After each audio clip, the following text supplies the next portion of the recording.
अब इसके बाद मैं क्लास स्टार्ट कर रहा हूँ आपकी, ध्यान दीजिएगा।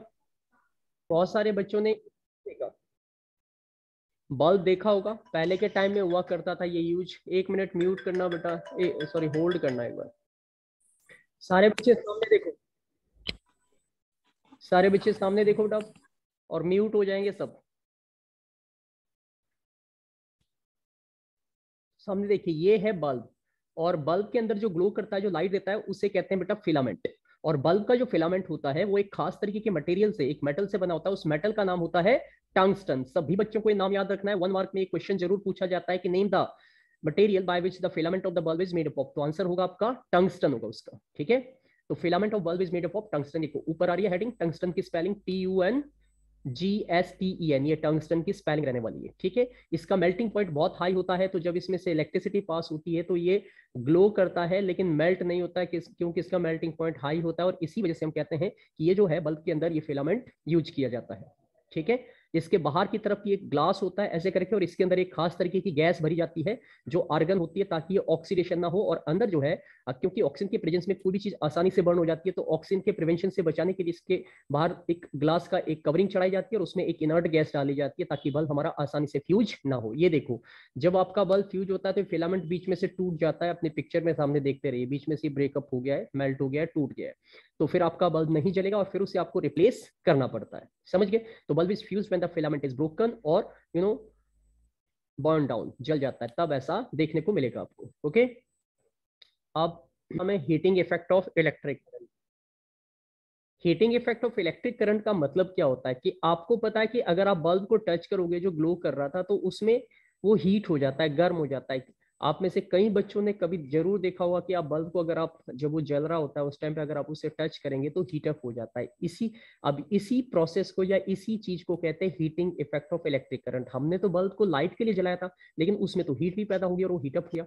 इसी मेथड के बेसिस पे हम कह सकते हैं कि जब भी इलेक्ट्रिसिटी किसी भी कंडक्टर से पास होती है, तो कुछ इलेक्ट्रिसिटी जो है वो हीट के रूप में क्या हो जाती है, डेसिपेट हो जाती है, बाहर निकल जाती है, and that is what we called heating effect of electric current.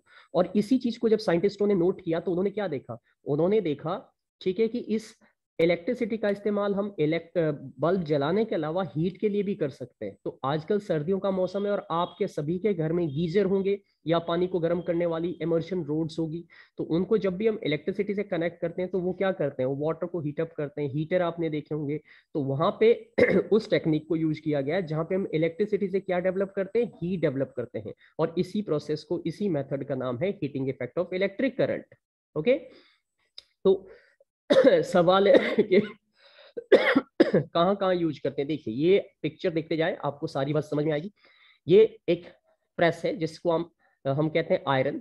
कपड़ों पे किया जाता है ताकि आपके कपड़ों के ऊपर जो लाइन है वो सीधी हो सके, ठीक है। और इसके अंदर एक इस तरीके का एक फिलामेंट यूज किया जाता है। असल में इसको कहते हैं, ये निक्रोम वायर का होता है। किस वायर का होता है, यहाँ पे अंदर की तरफ होता है, मेटल प्लेट के पीछे की तरफ। तो बिजली जब इसमें से पास होती है तो इलेक्ट्रिसिटी पास होते ही ये हीटअप हो जाता है।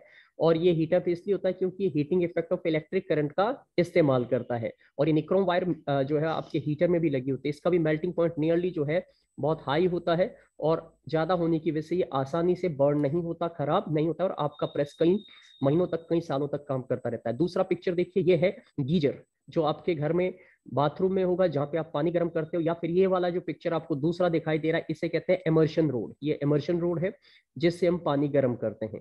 तो ये सारे के सारे इलेक्ट्रिकल डिवाइसेस। ये देखो, ये हेयर ड्रायर आपको दिखाई दे रहा है यहाँ पे, ओके। ये हेयर ड्रायर है जिससे आप बालों को सुखाते हो, ओके। और भी ऐसे, ये देखिए, ये हीटर है जो इस टाइम पे काफी ठंड हो रही है तो आप जानते हो कि आप इसका यूज कर रहे होंगे। ये सब इलेक्ट्रिसिटी से चलने वाले डिवाइसेस है, और ये इलेक्ट्रिक करंट को हीट में कन्वर्ट करते हैं। और यहाँ सर पे हम आपकी आवाज ही नहीं आ रही। आवाज नहीं आ रही? आवाज तो आ रही है बेटा, नहीं आ सर रही आ तो रही है।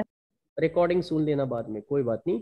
सर आ कोई नहीं, बोलो मतलब आप, ठीक है। तो ये जितने भी पिक्चर आप देख पा रहे हो, जितने भी आप ये डायग्राम देख पा रहे हो, ये सब के सब पिक्चर क्या है, ये इलेक्ट्रिसिटी के उस प्रिंसिपल पे काम करते हैं जिसे कहते हैं heating effect of electric current. इसे heating effect of electric current कहा जाता है, समझ गए?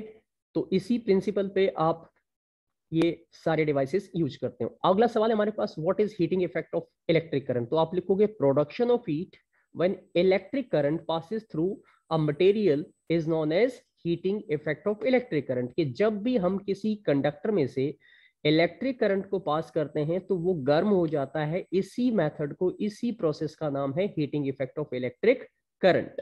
ठीक है, तो ये डेफिनेशन अभी थोड़ी देर पहले सभी बच्चों ने लर्न कर ली होगी, और ये भी आपके एग्जाम में पूछी जाने वाली डेफिनेशन है, जो एग्जाम में डेफिनेटली आपसे पूछी जाएगी, तो आपको तैयार रखनी आता है। वो ये है कि what are the factor on which the heating effect जो है करंट डिपेंड करता है, कि किन किन चीजों पे, कि कोई मटेरियल इलेक्ट्रिक करंट को पास होने देगा या उसको, उससे हीट जनरेट करेगा, ये किन चीजों से क्लियर होगा।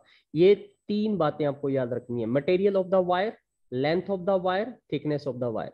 यानी कि अगर आपका जो मटेरियल है वायर का वो अच्छी क्वालिटी का नहीं है तो वो हीट जनरेट करेगा, गर्म हो जाएगा। जितनी ज्यादा लंबी आप वायर लोगे उतनी ज्यादा हीट बढ़ेगी, ठीक है, और जितनी ज्यादा थिक वायर लोगे उतनी कम हीट होगी। इसीलिए ये तीनों चीजों पे जो है हीटिंग इफेक्ट डिपेंड करता है। ये मैथमेटिकल फॉर्मूला है, H is equal directly proportional to I square R into T. हालांकि आपको अभी इसको लर्न नहीं करना है, ये सिर्फ ये आपको आगे 10th क्लास में इसी टॉपिक को आपको दोबारा पढ़ना होगा, तब इनके बारे में हम बात करेंगे। फिलहाल तो सिर्फ आपको इतना याद रखना है कि जो हीट होती है मटेरियल की, कि वो इलेक्ट्रिसिटी पास होने के बाद गर्म होगा या नहीं होगा, इस बात पर डिपेंड करता है कि अगर मटेरियल जो वायर का है, बिजली की जो तार है, अगर वो अच्छी क्वालिटी की है तो आप कह के चलिए कि वो कम हीट पैदा करेगी। अगर वो, उसका मटेरियल जो है वो पुअर क्वालिटी का है तो वो ज्यादा हीट जनरेट करेगा। लेंथ ऑफ द वायर, जितनी ज्यादा लंबी तार लोगे उसमें करंट उतना ज्यादा लंबा बहना पड़ेगा तो वो गर्म होगी।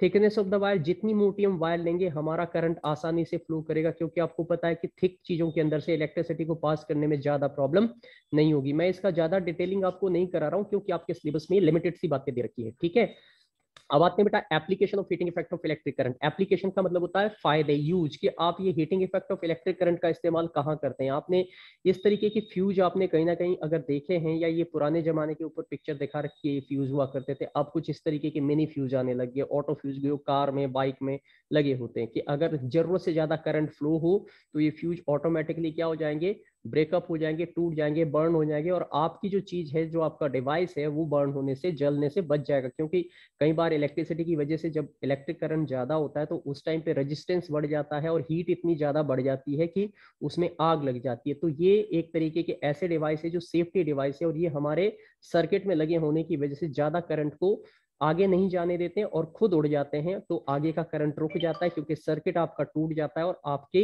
जो चीजें हैं, जैसे आपके घर में जितने भी डिवाइसेज या अप्लायंसेज है, वो प्रिवेंट हो जाते हैं। तो फ्यूज जो है, it prevent excessive flow of current through the circuit. They are connected in series with the device. इनको हमेशा हम सीरीज में कनेक्ट करते हैं। इनकी रेटिंग कुछ ऐसे होती है, जो सबसे कम करंट वाला वो 1 एम्पियर, ए फॉर एम्पियर है बेटा, 2 एम्पियर, 3 एम्पियर, 5 एम्पियर, 10 एम्पियर, इस तरीके के ये इनकी रेटिंग होती है। और ये कुछ पिक्चर आपके सामने, जिससे आप देख सकते हो कि फ्यूज कुछ इस तरीके से दिखते हैं।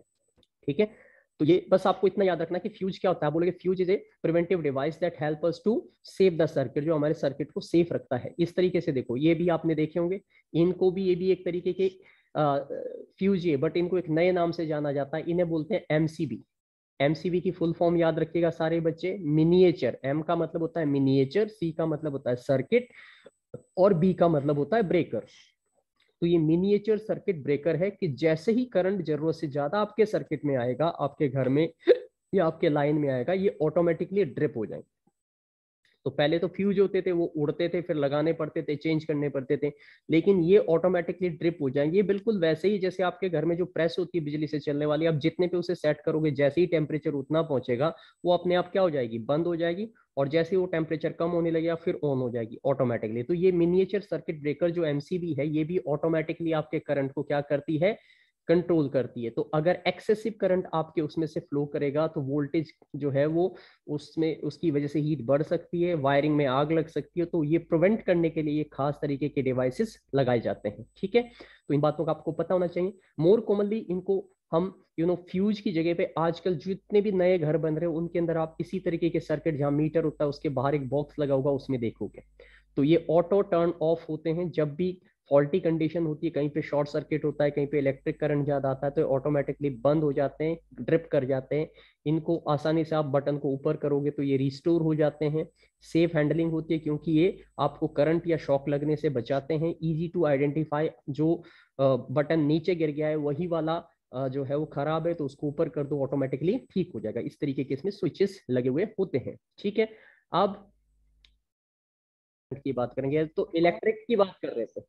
अब हम बात करेंगे magnetic effect of electric current, कि मैग्नेट की वजह से भी इलेक्ट्रिसिटी पैदा होती है। और ये तुम सुन के हैरान होगे, देखो मैग्नेट आपने बहुत सारे बच्चों ने देखे होंगे, बहुत अच्छे टॉयज के रूप में आप इनका इस्तेमाल करते हो, लेकिन आपको सुन के हैरानी होगी कि मैग्नेट से हम जो है इलेक्ट्रिसिटी पैदा कर सकते हैं। तो इलेक्ट्रिसिटी और मैग्नेटिज्म भाई बहन की तरह है, एक दूसरे के बिना कोई भी चीज नहीं होती है। देखिए यहाँ पे अगर आप इस तरीके से, ये electricity and magnetism are very closely related, यानी कि जो जनरेटर है बेटा उनमें मैग्नेट होते हैं और वो इलेक्ट्रिसिटी पैदा करते हैं। तो ये जो पिक्चर आपको साइंस की एक साइंटिस्ट की दिख रही है, इनका नाम ऑयस्टर था। इन्होंने सबसे पहले इलेक्ट्रिसिटी और मैग्नेटिज्म के इस रिलेशनशिप को समझा था और दुनिया को बताया था कि मैग्नेटिज्म का इस्तेमाल करके, मैग्नेट का इस्तेमाल करके हम इलेक्ट्रिसिटी पैदा कर सकते हैं। ये इंस्ट्रूमेंट भी आप सभी बच्चों ने कभी ना कभी जरूर देखा होगा, इसे हम कहते हैं मैग्नेटिक कंपस।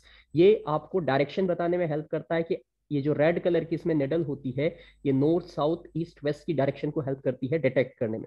तो यहाँ पे इस मैग्नेट को अगर हम इसके साथ एक मैग्नेट रखेंगे तो ये निडल इसकी तरफ डिफ्लेक्ट करेगी, यानी कि हिलेगी, और इसी से मैग्नेटिक कंपस का इस्तेमाल या मैग्नेटिक कंपस की शुरुआत हुई थी। तो आज हम इतना ही रखने वाले हैं, कल इसके आगे के पार्ट करेंगे। हमने 9 पार्ट्स कंप्लीट कर लिए हैं, ठीक है। और आगे की अब देखो, ये दीक्षा होगी, हर्षित हो गया, ऋषभ, ऋतिक, वंश, इन्होंने कैमरे बंद किए हुए इस टाइम पे। ये है तुम्हारी समझदारी, है ना, ठीक है।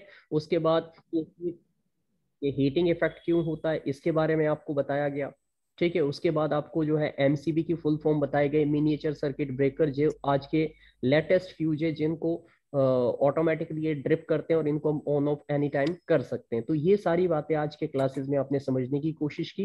हीटिंग इफेक्ट क्यों होता है ये आपने जाना, बिजली जब पास होती है और कहाँ कहाँ पे आप हीटिंग इफेक्ट, आपके घरों में जितनी भी चीजें वहां पे अगर आप हर जगह पे देखोगे तो आपको पता चलेगा कि वहां पे जो हीटिंग इफेक्ट होता है वो देखने को मिलेगा, ठीक है। तो जब भी आप इन चीजों को देखोगे, हीटर को देखोगे, गीजर को देखोगे, तो आप समझ जाओगे हाँ सर ने हमें बताया था कि इलेक्ट्रिसिटी से हीट जनरेट होती है, तो this is the heating effect of electric current. ये सभी बच्चों के लिए, अब साइंस सीखने का फायदा ये है कि आप साइंस को समझ पाओगे, ठीक है, महसूस कर पाओगे, तो ही आप साइंस की वैल्यू को समझ पाओगे, ठीक है। तो आज के लिए हम यहीं पे कंप्लीट कर रहे हैं, और जितना मैंने भेजा है उसकी वीडियो थोड़ी देर में आपके ग्रुप पे सेंड कर दूंगा। आप इसे दोबारा देखें, सारी बातों को नोट करें और अच्छे से समझे, क्योंकि क्वेश्चन बीच में से फ्रेम होंगे, ठीक है। वाइवा के अंदर बीच में से सवाल पूछूंगा, मैं पूछूंगा कि डिवाइस बताओ ऐसी प्रोसेस का नाम जिसमें इलेक्ट्रिसिटी से हीट पैदा होती है, तो आप बोलोगे सर इस प्रोसेस को कहते हैं heating effect of electric current. तो इस तरीके की टेक्निकल टर्मिनोलॉजी आपसे पूछी जाएगी, ठीक है। आप में से कुछ बच्चों के नाम मैंने 7th क्लास में से 5 बच्चों के नाम जो है, ठीक है, वो एक क्विज में भेजे, जो क्विज में आपको लिंक मिलेगा और उसके बाद आप वहाँ पे क्विज कंपटीशन के लिए जाओगे। इसमें नीरज है, शगुप्ता है, मोनू है, श्रेया है और गुंजन है, ठीक है। तो आप लोग अपनी साइंस की अच्छे से तैयारी कर लो, आपका क्विज कंपटीशन होना है नेशनल लेवल पे दूसरे बच्चों के साथ बाकी, ठीक है। तो ध्यान रखिएगा, सारे बच्चे कोशिश करें अच्छे से पढ़ाई करें। चलिए आज के लिए बस इतना ही है।